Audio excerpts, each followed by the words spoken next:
From a distance, Jupiter appears calm. A massive sphere suspended in darkness, wrapped in soft bands of orange and white.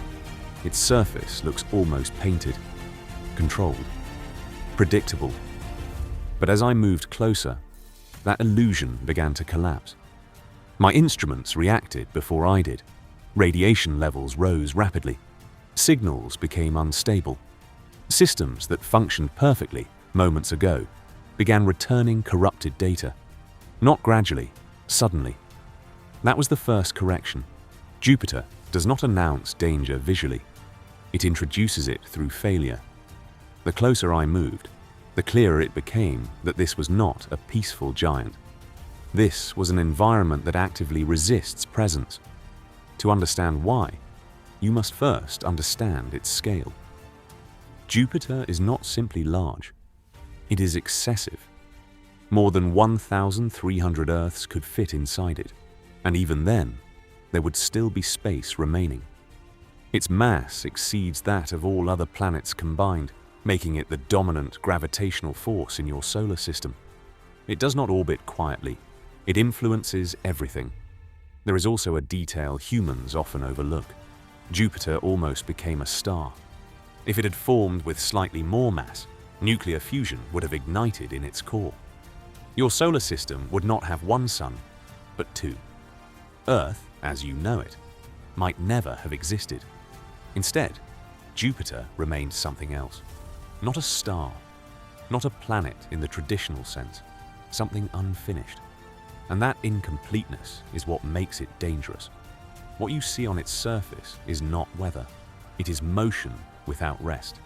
The Great Red Spot, a storm that has existed for centuries, is large enough to swallow Earth entirely.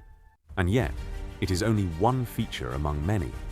Wind speeds exceed 400 kilometers per hour, and deeper within the atmosphere, they accelerate even further. This is not a system seeking equilibrium. It is chaos sustained over time, and there is no surface beneath it, no ground, no boundary, no point of arrival. As you descend, the atmosphere becomes denser. Pressure increases continuously, compressing everything that enters it. Eventually, hydrogen, the simplest and most abundant element, transforms under that pressure into something unfamiliar.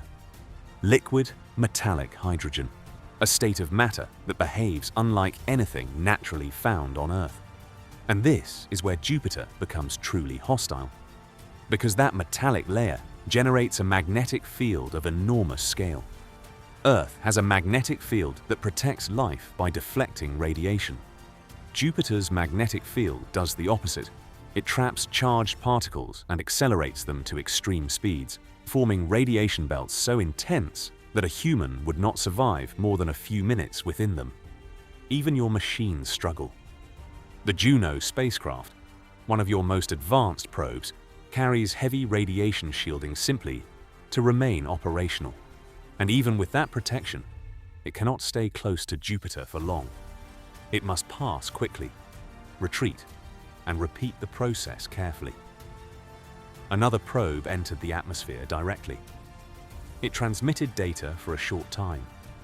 Then it was crushed and lost. Jupiter does not allow prolonged presence, but its influence extends far beyond itself. Its gravity has shaped your entire solar system. Early in its formation, Jupiter likely moved inward, scattering material and preventing planets from forming where they otherwise would have. Mars remained smaller than expected. The asteroid belt exists not because something was destroyed, but because something was never allowed to form. Jupiter interrupted that process, and it continues to interfere. Objects drifting through the solar system, comets, asteroids, are captured, redirected, or expelled entirely. In some cases, this protects Earth.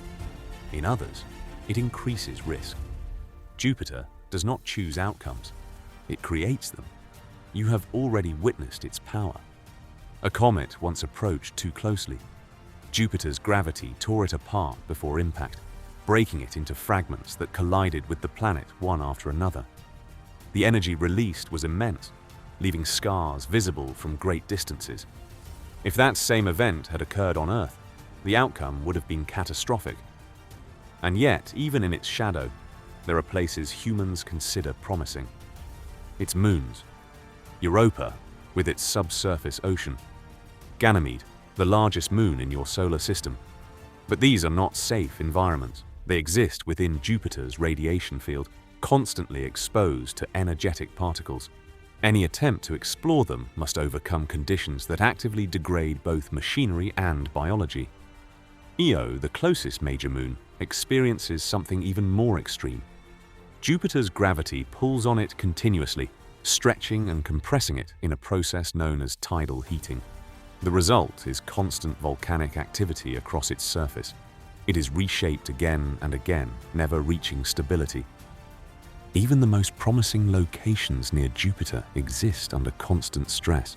There is no refuge here, only variation in intensity. When I reviewed all variables together, the conclusion became unavoidable. Jupiter is not dangerous in one way. It is dangerous in every way at once. Its pressure crushes, its radiation destroys, its gravity traps, its storms overwhelm, its magnetic field accelerates particles to velocities that make exposure fatal. There is no safe approach, only managed risk. And yet humans continue to study it, not because it is safe, but because it reveals extremes. Jupiter is a laboratory for understanding how planets form, how magnetic fields behave, how matter changes under pressure, and how systems evolve under constant instability. Your spacecraft do not go there to survive. They go there to learn. And what they have learned has already changed your understanding. Jupiter's core is not solid as once believed. It is diffuse, spread out, possibly still changing. Its storms extend far deeper than expected, reaching into layers that were once thought to be stable. Its auroras, the lights near its poles, are powered not only by the sun, but by interactions with its own moons. Even its glow is a result of constant interaction. Nothing about Jupiter is isolated. Everything affects everything else. And this leads to a final realization. Jupiter is not a place you will ever inhabit. There is no surface to stand on, no stable environment to build within, no safe region to remain. It is a boundary, a reminder that not all regions of the universe are accessible, no matter how advanced a species becomes. From Earth, Jupiter appears as a bright, steady point of light. Calm, distant, unchanging. But that is only how it appears. In reality, it is a system in constant motion, a storm that has not stopped for billions of years, a gravitational force that continues to shape the fate of everything around it. A place where survival is not difficult. It is impossible. I am Zyraen, and Jupiter is not a destination. It is a warning. Observation continues.